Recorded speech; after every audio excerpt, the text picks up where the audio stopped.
আমরা বুকে হাত দিয়ে বলতে পারি সবচেয়ে বড় একটা গুণ, এই পৃথিবীতে যত ধর্ম রয়েছে কোনো ধর্মের কোনো সমালোচনা সনাতন ধর্মের লোকেরা আমরা করি না। এবং এই ব্যাসাসনে বসে আমি যেখানে যেখানে ভাগবত কথায় অংশগ্রহণ করি, কোনোদিন কোনো ধর্মের ব্যক্তিকে কখনো ছোট করে কোনো আলোচনা আমাদের এই সনাতন ধর্ম করে না।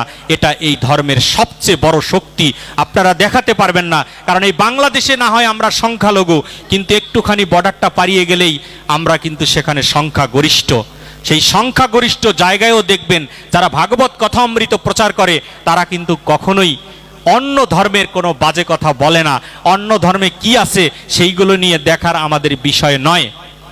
আমার ধর্ম কি বলেছে সেইগুলো আমরা জানতে চাই, শুনতে চাই। কুসংস্কার এই ধর্মের মধ্যে স্থান নেই। কুসংস্কার আমরা বিশ্বাস করি না। কুসংস্কার হচ্ছে মূর্খতা।